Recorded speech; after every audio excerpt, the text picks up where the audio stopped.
In this course, you'll discover some remarkable ways of using the Translate, Scale, Rotate, and Skew CSS Transforms. Let's go.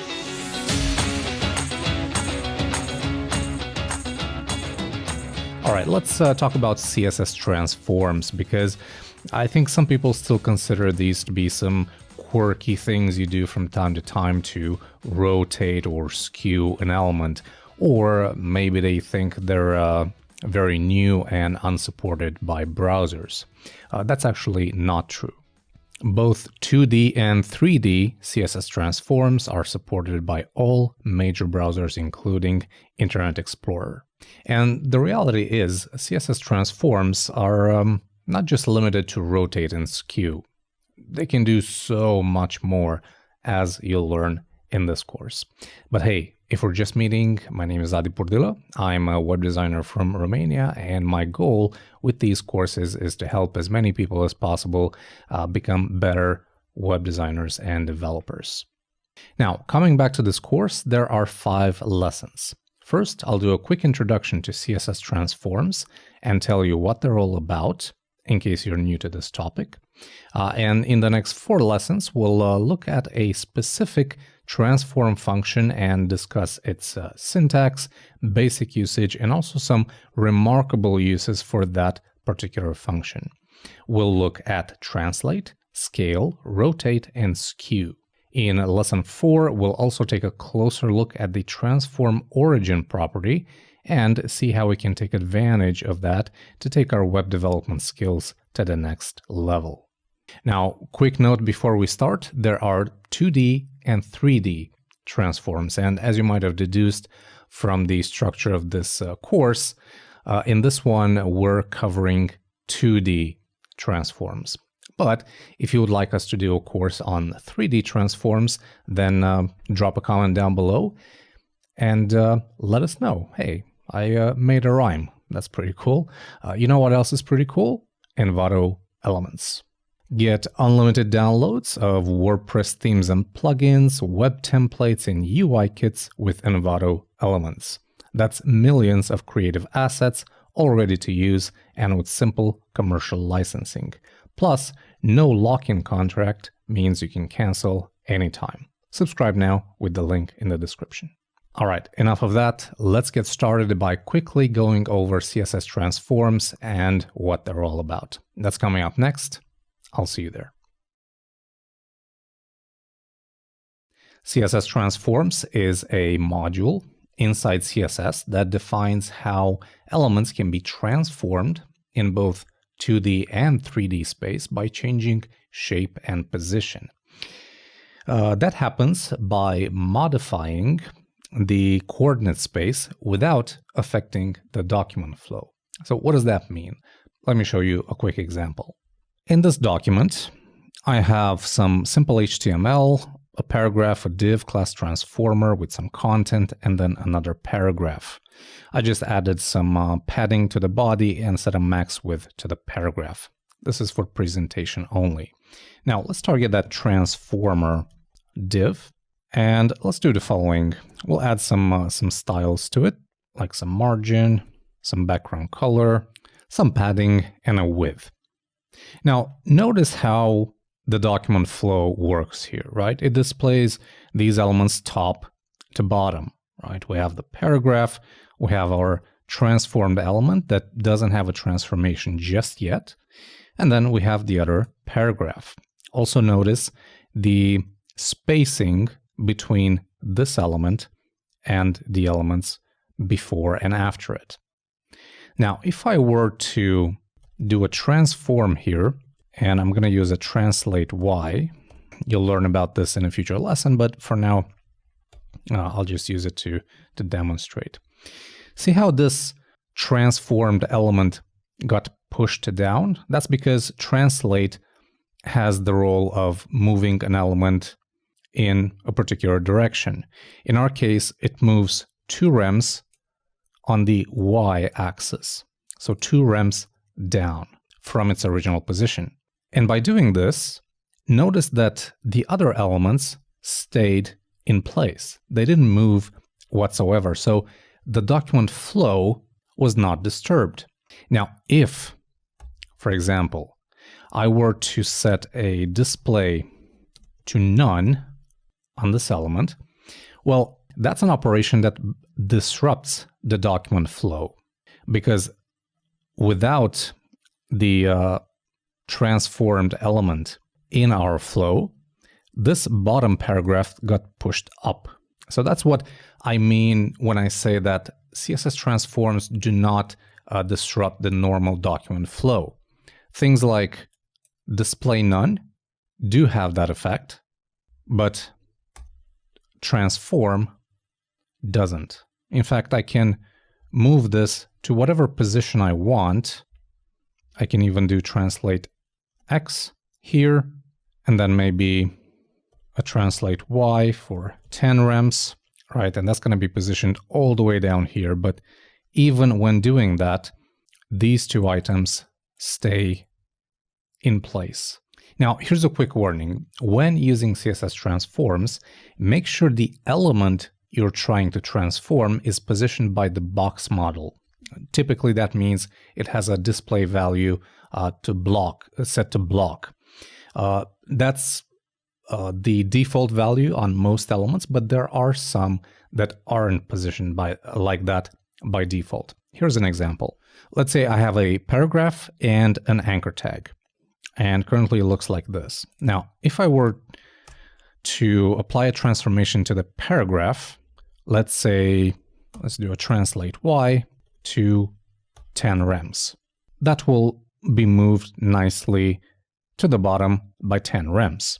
And that's happening because by default, a paragraph has the display value set to block. But the anchor tag by default has a display value set to inline. So if I want to apply a transformation here, transform, let's do a translate X for 10 rems, for example. You'll see that nothing happens here. The link just stays in place, but our transformation should have moved it to the right side by 10 rems. However, if I set a display value to block, the transformation kicks in, or I can even set it to inline block. And that's also going to work. If I set the display to flex, for example, that works as well. If I set it to grid, well, that works as well. So when applying these transformations, make sure that the element you're trying to transform is positioned by the box model and its value is different than inline. That will simply not work. Now, CSS transforms are defined by two major properties: transform and transform origin. We'll talk more about transform origin in lesson 4. So for now, let's see about the first one. The transform CSS property lets you rotate, scale, skew, or translate an element. Its default value is none, but there are many function values we can apply, depending on how we want to transform that element. The most common 2D transforms we can apply are translate, scale, rotate, and skew.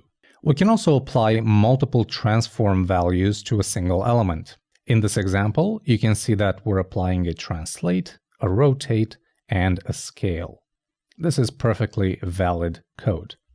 There are also axis-based values for each transformation type, like, for example, translate X or translate Y, but we'll cover them on each individual function value. Okie dokie, let's do some key takeaways. CSS transforms define how elements can be transformed in 2D and 3D space by changing the shape and position. A CSS transform does not affect the normal document flow.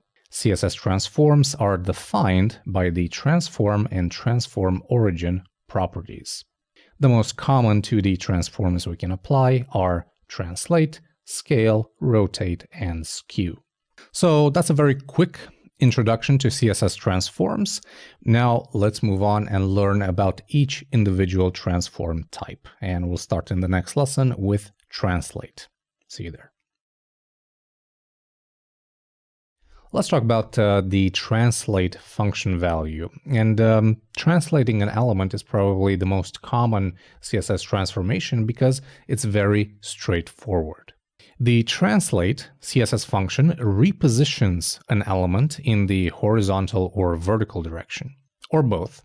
It can have single or double values. Using a single value will reposition that element on the x-axis. And using a double value, we'll reposition it on both the x and the y-axis. Essentially, we can use translate to move an element around. Translating on the x-axis will move it side to side. Translating on the y-axis will move it up or down. So let me show you a quick example.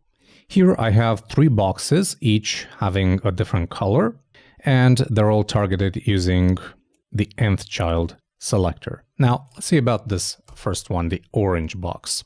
As I was saying, if we pass one value to translate, that's going to move that object on the x-axis. So if I say 4 rems, that's going to move the orange box to the right 4 rems.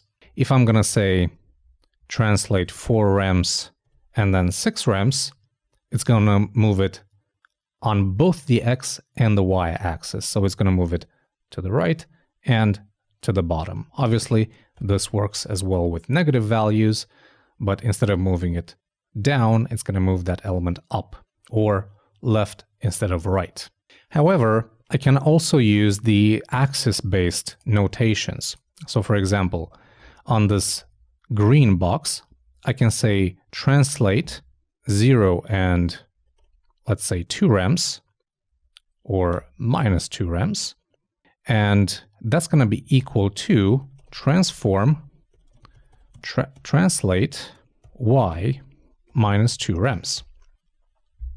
Right? It does exactly the same thing. So translate y just moves that object on the y-axis, and because we passed translate 0 as the first argument, or as the first value, this is for the x-axis, this is for the y-axis. So when you have, or when you want to move an element on a single axis, it's probably best that you stick with the axis-based notation like this.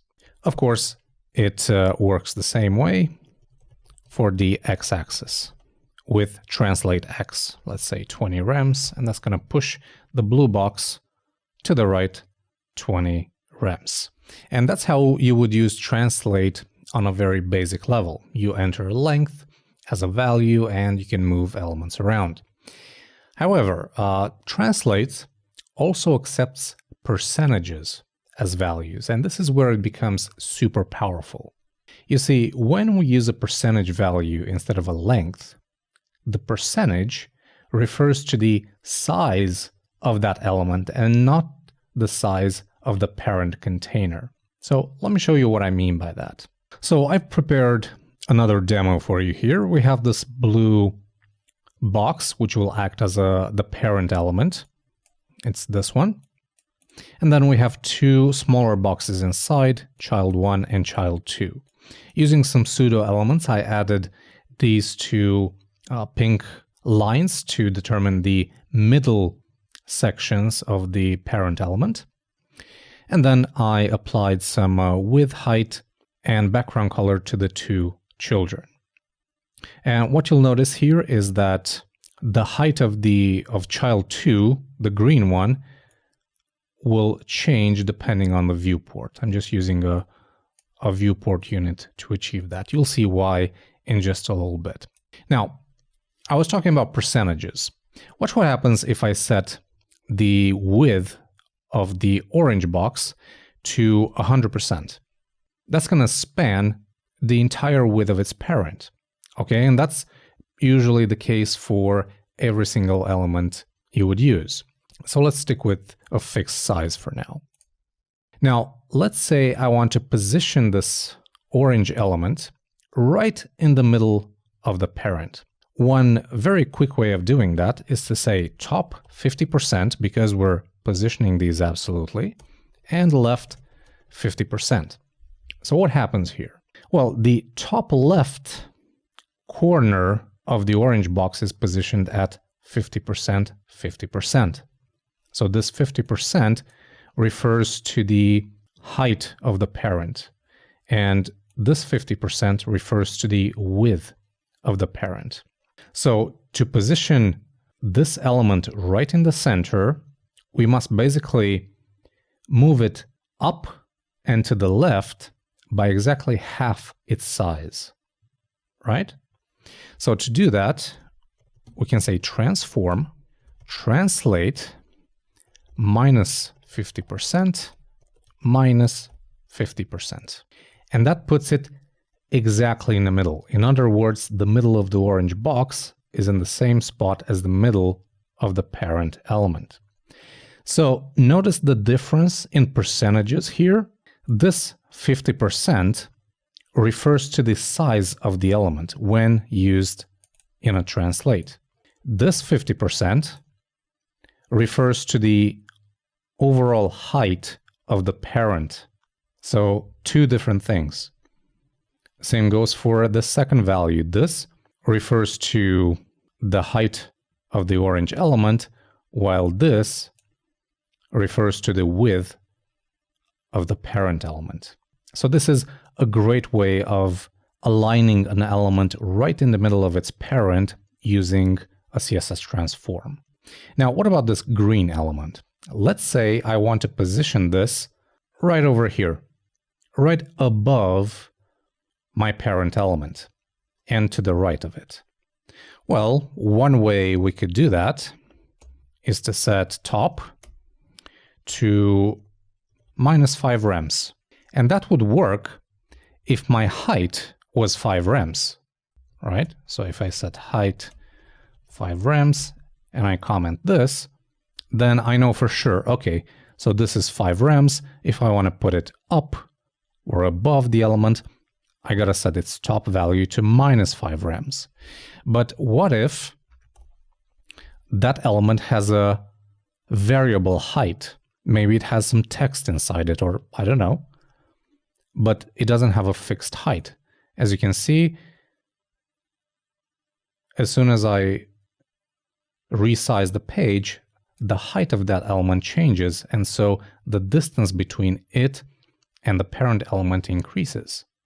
So this approach doesn't work. Instead, the correct approach would be this. We set top 0. We also set right 0 to position it right here.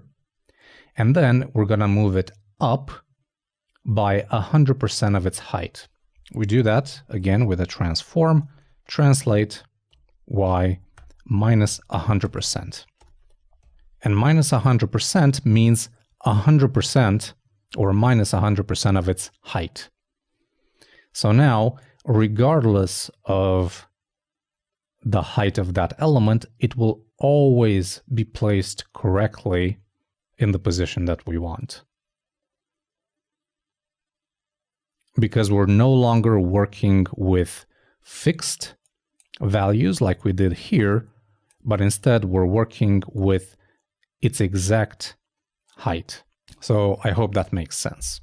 And this also gives you a really nice technique for creating these types of layouts, where maybe this is a modal window and this is a close button, right? By using this code, you always make sure the close button is in the correct position. And of course, this can be applied to many, many other elements or layouts. All right, so these are some pretty simple uses for CSS transforms, right? What about a more complex example? Well, I've made such a demo for you, and we're going to be working on this demo for the remaining of the lessons in this course. And on each transformation type, we're going to add a little something extra to this demo just to showcase how you would use each individual transform type in a bigger project. So let me show you what it's about. We have basically a pricing table with 3 pricing plans. They're arranged something like this. And we have a billing switcher here on the top that basically switches from monthly billing to yearly billing. I went ahead and wrote a lot of CSS for this, but I haven't applied any translate transforms yet. We'll do that right now. In terms of the HTML, it's pretty simple. I have an overall parent for the plans, and then each pricing plan has its own div with its content and features and buttons and whatnot. But two elements that we're interested in at this point are these two. So I have a div class shadow1 and shadow2. And what I want to do with CSS Transforms is that I want to display some kind of dynamic shadow behind this card component whenever I hover on top of it. Okay, so let's go ahead and do that. So I'm going to scroll all the way down here, and I'm going to start by setting a position relative to our plan, because the shadow1 and shadow2, which are children of the plan element, will be positioned absolutely. So then let's target those plan, and just to shorten our markup here, our CSS, let's use the is pseudo class selector, and I'm going to say shadow1 and shadow2. If you don't know what this is doing, it's basically the same as writing plan shadow1, plan shadow2. It's exactly the same thing, but this is more condensed, it's more elegant. I like this approach. So let's add a background color, and I'm using some custom properties that I defined previously. Let's give it a width and a height of 100%, maybe a bit of border radius, and then I'm going to position these absolutely. And because I want to display them behind my white cards, I'm going to set a z-index to -1. And then I'm going to set the top and left to 0. So right now they are being positioned behind my white background. Now, I want to do the following plan.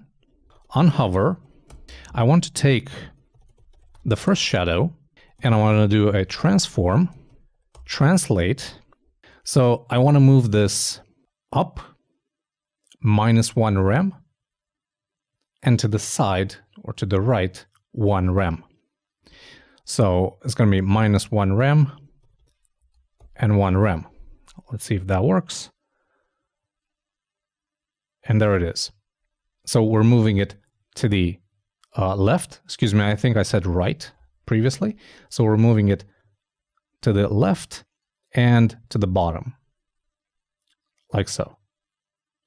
Now, I also want to change its width so that I can also see it on this side. And for that, I can say width, calc, 100% plus 2 rems. Why 2 rems? Because before, right, we had 1 rem here showing, and we needed an extra rem here and 1 extra rem here to be able to see it. So that's why we use the calc. We take the 100% of its width and we add 2 rems. So now the effect looks something like this. So that's the first shadow. Remember, we have 2 of them. On the second shadow, I want to double this amount. So -2 rems and 2 rems, and calc is going to be plus 4 rems. So now I have 2 elements being displayed something like this. Right? So that's the first. You can see the first shadow. It's right here. And then the second one goes right here. But let's add a nice transition to this so that the animation looks nice. So here I'm going to say transition, transform, 0.2 seconds, ease in and out. And then let's also transition the width. Same thing, 0.2 seconds, ease in and out. And by doing that, this looks a lot better.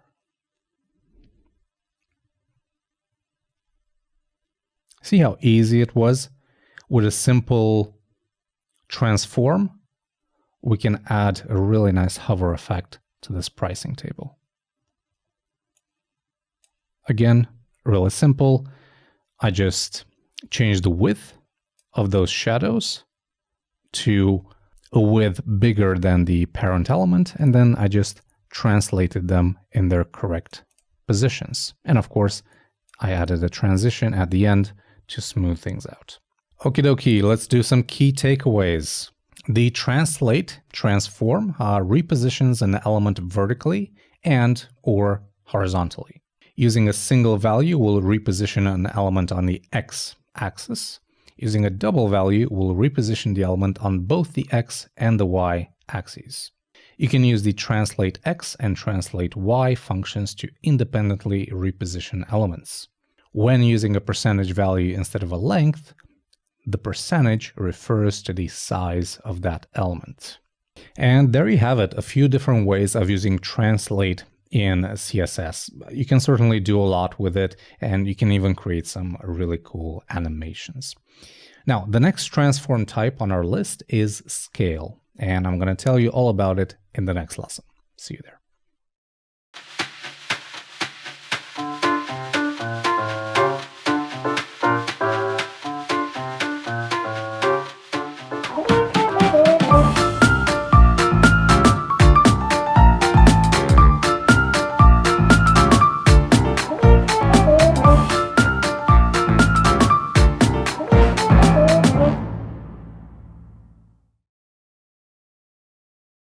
All right, let's talk about scale, and we'll start by looking at the definition.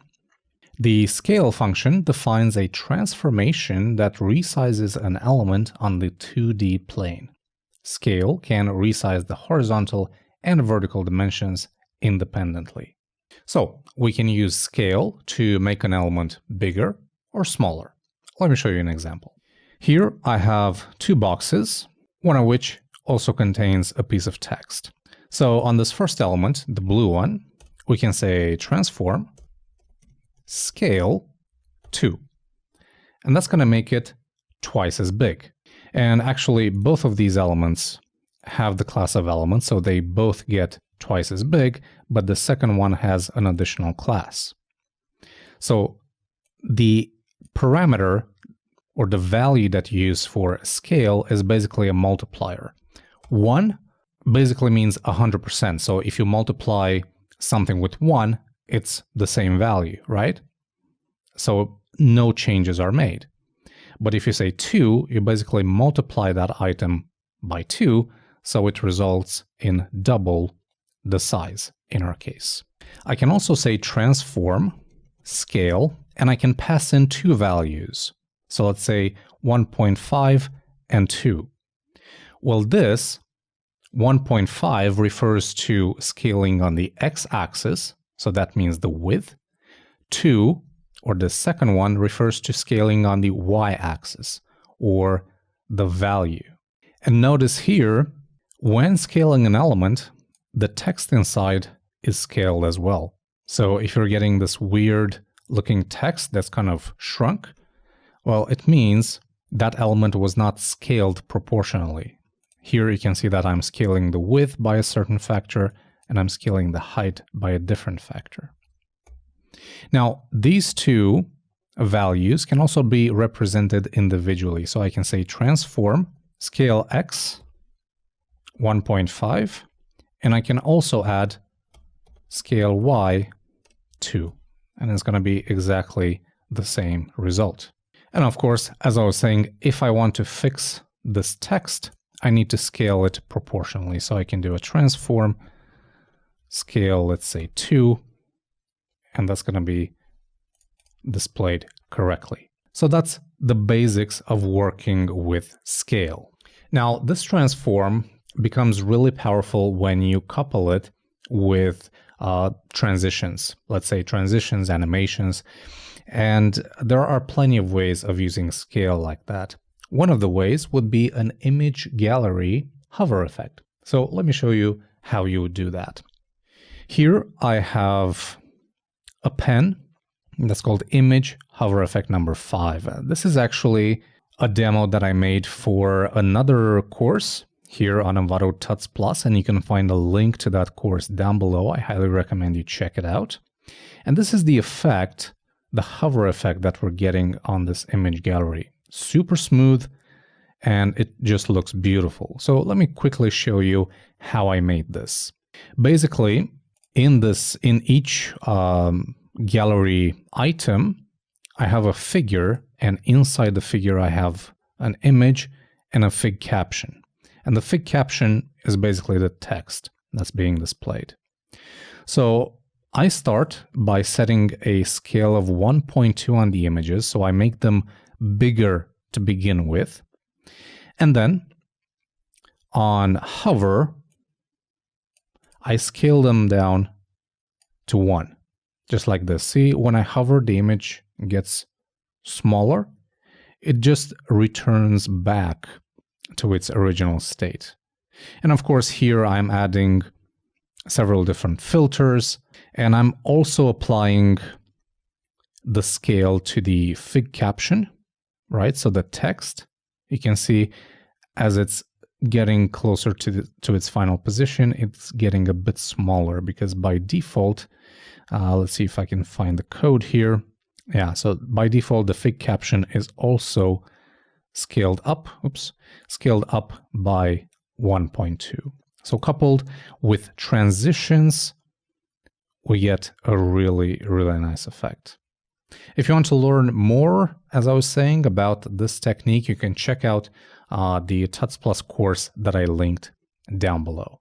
Now, if you remember in the previous lesson, we started working on a pricing table, and we added some translate transforms there to make things a little bit more interesting. Well, we can do the same for scale. So let me show you how we can do that. I'm going to add the scale transformations to this billing switcher here on the top. So as you can see, when I switch from monthly to yearly, I'm also animating this this toggle, but I'm interested in these two elements, the text basically. When it's monthly, the text gets darker in color, this gets lighter in color, and of course vice versa. But I would also like to make this text bigger when it's active, or respectively this text bigger when it's active. So let's see how we can do that with scale. First of all, on the HTML, I have a div class billing switcher and then an additional class of monthly. This is like the default value, right? And the spans with the text are called month and year. So in CSS, we can do the following. I can target the yearly class. So that's what happens when I switch to yearly, in which case the month should be scaled down a little bit, but also the year should be scaled down a little bit. So I'm going to say transform scale, and I'm going to go 0.8. That means 20% smaller than usual, right? And then I can target yearly. Year, I'm going to do a transform scale 1. And the explanation here is pretty simple. So by default, when monthly is active, the year, which is this text, is scaled down. And the monthly text is displayed at 100% of its scale. But when I activate yearly, the month gets scaled down and the year gets scaled to 100%. It's a very simple toggle system. And that's the only use of the scale transform for this pricing table. Of course, you can do a lot more. You can scale these elements on hover. But I found that working with these transforms is best when done with some sort of measure, right? You can't just add as many scales and translates as you want because it's going to be too much. And in this case, I chose to use scale just on this tiny little detail, which I think looks great. Okay, let's do key takeaways. You can use the scale function to resize an element on the 2D plane. The scale x parameter acts like a multiplier, making an element x times bigger or smaller than the original size. Scale can receive two parameters, one for scaling vertically and one for scaling horizontally. So scale x and y. You can use the scale x and scale y functions to resize an element on a single axis. All right, everyone, and that is the scale CSS transform. We now have two more items on our list, and the next one is rotate. So let's take care of that in the next lesson. The third transform type on our list is rotate, and as the name suggests, you can use it to rotate elements. A more scientific definition would be this. The rotate CSS function defines a transformation that rotates an element around a fixed point on the 2D plane without deforming it. Now, the fixed point I mentioned is also known as the transform origin, and we'll talk about it in just a little bit.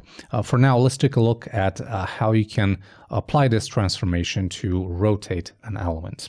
I have a simple box here with a linear gradient. So to rotate it, I would say transform, rotate, and then I can specify the amount in degrees or turns. So degrees would be something like this, DEG for degree. So that's a 45 degree, that's a 90 degree, 192 degrees would look something like this. So obviously you can play around with this and rotate it to the exact amount that you want. I also specified that you can use the turn unit for rotate, and that's gonna look something like this. Rotate, one turn basically means 360 degrees. So if you say 0.5 turns, that's half that, and it's 180 degrees. Maybe I want something like 0.135 turns, and that equals to, I believe, 45 degrees as well. So let's change this to 45, and let's see if it's exactly the same value. So that's 45 degrees, and 0.135 is just a little bit more than that. But yeah, 2 units, DEG for degrees and turn for, well, turns. And one turn is 360 degrees. Now, since we're on the topic of rotate, let's apply this transformation to an element inside the pricing table we're building. And that element will be, again, in the billing switcher. So this circle right here just moves side to side, all right? And we're doing that thanks to a transformation. Let's see if we can find it. Yeah, it's this one here. So billing switcher button span, when it's on yearly, it basically moves to the right 2 rems using a translate X transformation. But what I want to do is add a small arrow inside it. And of course, when the slider moves, or when the toggle moves, I want that arrow to move with it and also rotate. So in this position, I want the arrow to point to this side, and on this position, I want the arrow to point to that side. So let's see how we can do that. It's actually very, very simple. What I'm going to do is target the billing switcher button span, and that has a background of white by default, but let's go ahead and add an SVG image as a background on top of the white. And I went ahead and created an SVG image like this in Figma. I copied it as a data URI, and it looks something like this. So background white as a fallback, and then the URL, we have this SVG, which is displayed as a data URI. I'm also setting no repeat on the background, 45%, and center as the background position. So that gives us this behavior. Now let's go ahead and rotate this element as well as translating it, right? So I can say yearly button span, because I only want to target or change its state when it's switched to yearly. And I'm going to say transform rotate. I want to rotate it 180 degrees, right? So I can either say 180 degrees, and that's going to rotate nicely, or I can say 0.5 turns. And that gives us the exact same result. So 0.5 turns is 180 degrees. But it's not moving anymore. What's up with that? Well, what I did here was I basically rewrote the transform function. Previously, if we search for yearly button span, it's also defined up here where it has a translate x transform. So we need to copy that and we need to add it to the new transform declaration, just like this, okay? So now the transform will be comprised of both a translate and also a rotate. And this will give us the result that we want. Just like that. And again, it's a very small detail, but I think it looks really good. Now, throughout this course, I mentioned a property called transform origin. So now it's time to finally talk about it. The transform origin CSS property sets the origin for an element's transformations. It basically acts as a pivot point, and by default, this point is set to the center of the element. In terms of syntax, the property may be specified using 1, 2, or 3 values, where each value represents an offset. Each value must be a length, a percentage, or one of the keywords left, center, right, top, or bottom. So let me show you a quick demo of how you can use transform origin. I prepared a more complex demo for you here. We basically have an element, and using a pseudo element, right, I'm displaying the circle where the transform origin is. So in our case, I'm using these two CSS custom properties to define its position. By default, because it's set at 50% or in the middle of an element, I defined pos x and pos y as 50%. And then I'm setting the transform origin of my element to those values. And of course, the before pseudo element is also displayed at those coordinates. So now, because the transform origin is set by default in the center of an element, when I rotate an element, you can see that that origin acts as a pivot point and the element rotates around it. See? Same thing goes for scale or other transformations.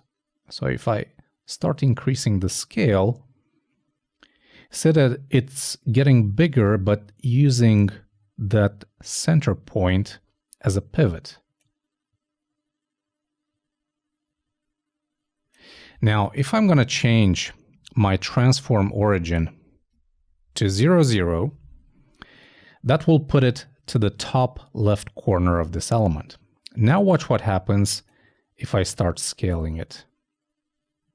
See how it's not scaling from the middle, but instead from that top left corner? It's even more visible when I start rotating an element. See how it uses the transform origin as a pivot, and it rotates around that point. I can even say, okay, I want that transform origin to be here. Watch what happens now. Right? Same thing goes for scale. You can see that it scales from the top right towards bottom left.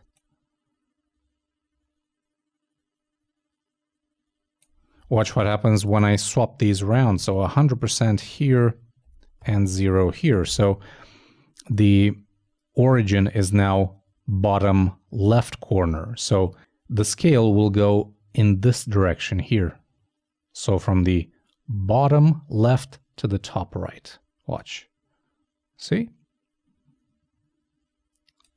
Same thing goes for rotate. It just rotates around that point. You'll find a link to this code pen along with all the JavaScript that was written for this, and you can play around with the different rotate and scale and see how the transform origin affects these properties.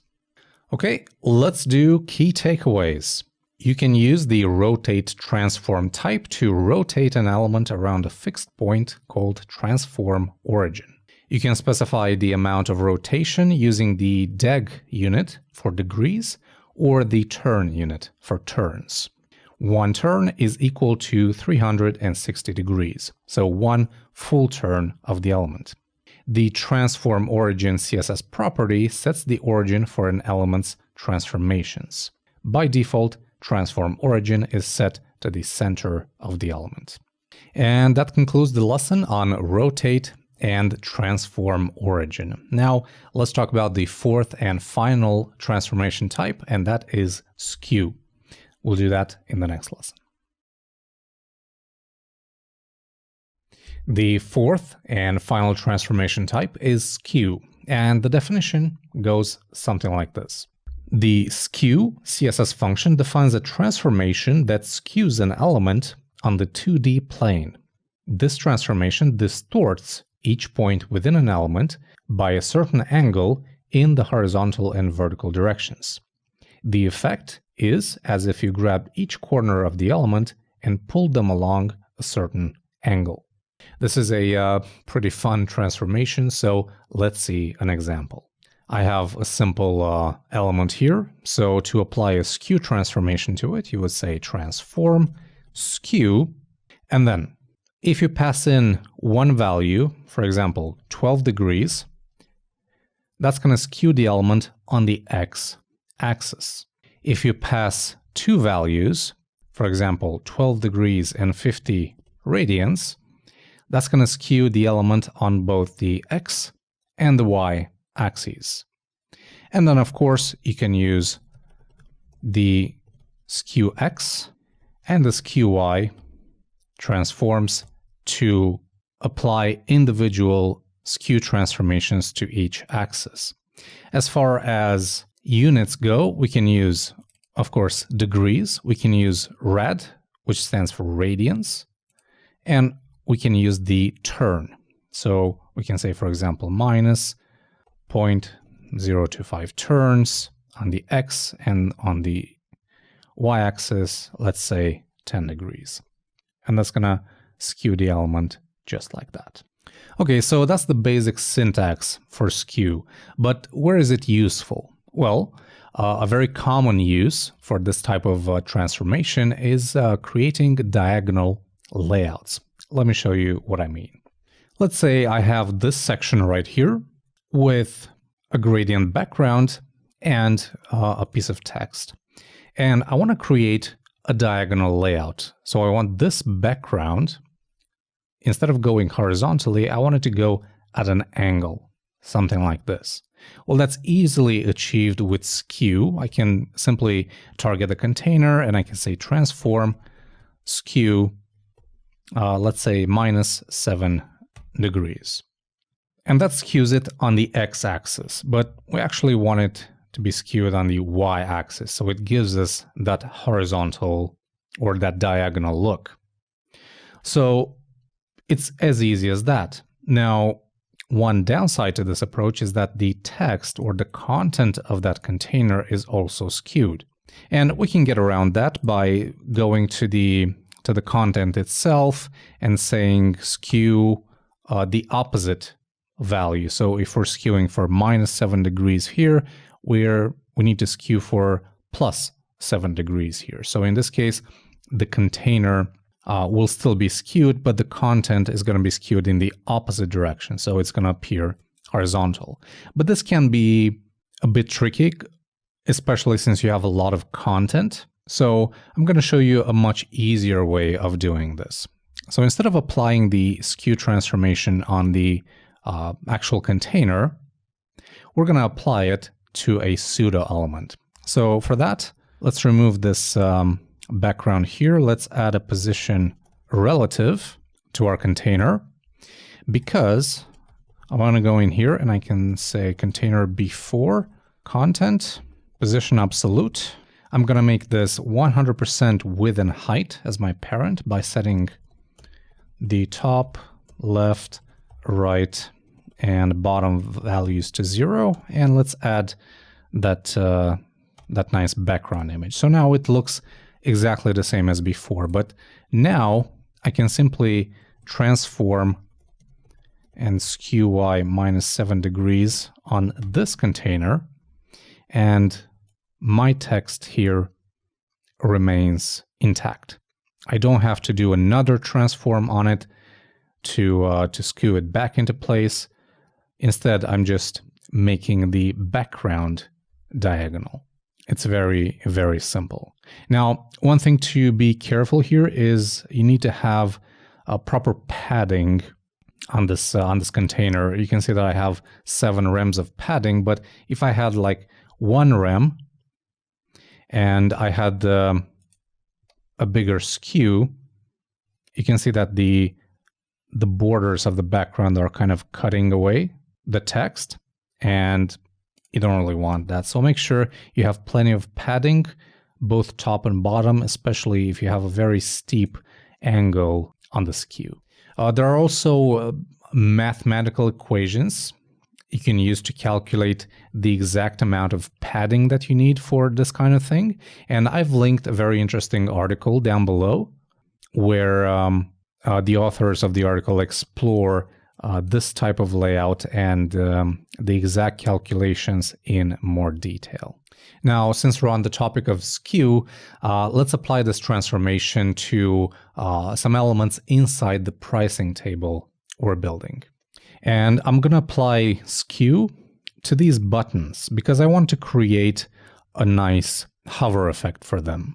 And I want to create like a swipe effect where when I hover on the button, I get a diagonal kind of background just filling up my button, and it just looks pretty cool. Let me show you what I mean by that. So here we're applying the skew transformation, and let's do the following. We're going to use pseudo elements.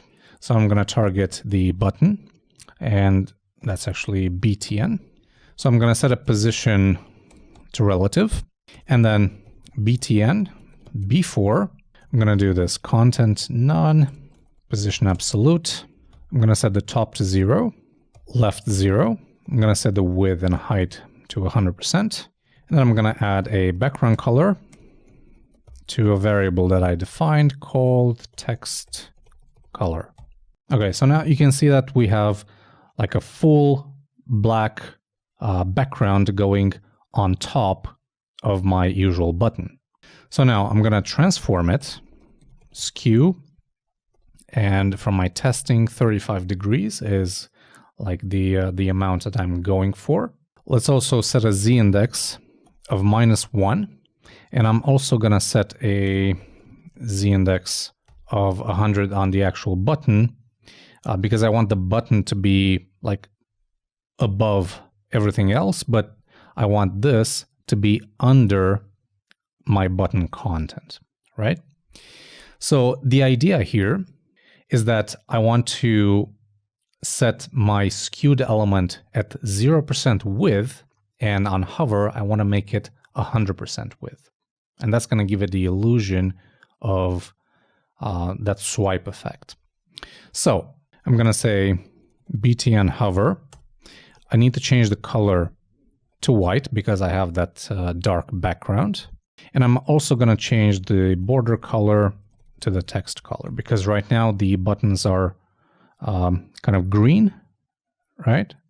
So when I hover, I want the buttons to have that black border. And then BTN hover before, let's set the width to 100%. And of course, let's set the width here to start with at 0. Okay. So this is what it currently looks like.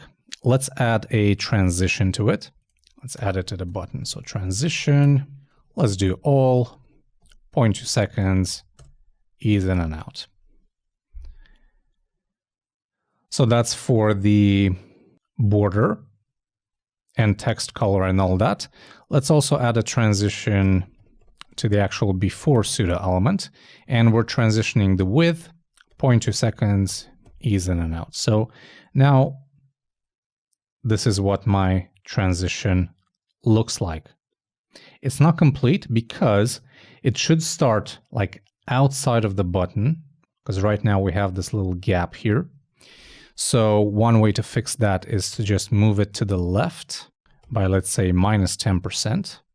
Okay. And at the end point, the width should be a bit bigger than that. So let's say 120%. Just like that. Okay.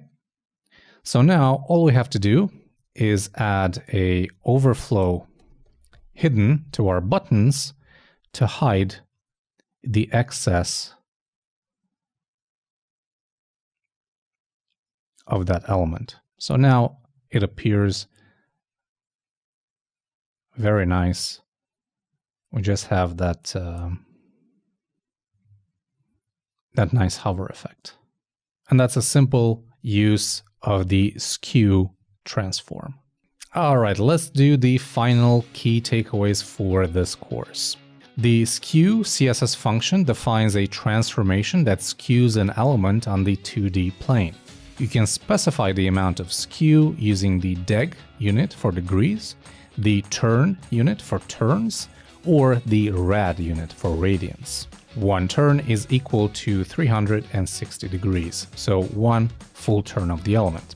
Providing a single argument to the skew function will skew the element on the x-axis only, while providing two arguments will skew on both the x and the y-axes.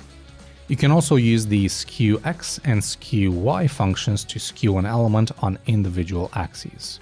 And there you have it. We played around with different CSS transforms.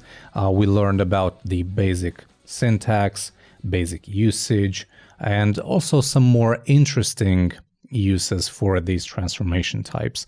I hope you can draw some inspiration from the examples I showed you, and that you can use some of the techniques that I showed you here in your own projects. With that said, thank you very much for watching, and don't forget to check out the Envato Tuts Plus YouTube channel and subscribe to learn about Adobe XD, WordPress, and much more. I'm Adi, and until next time, take care.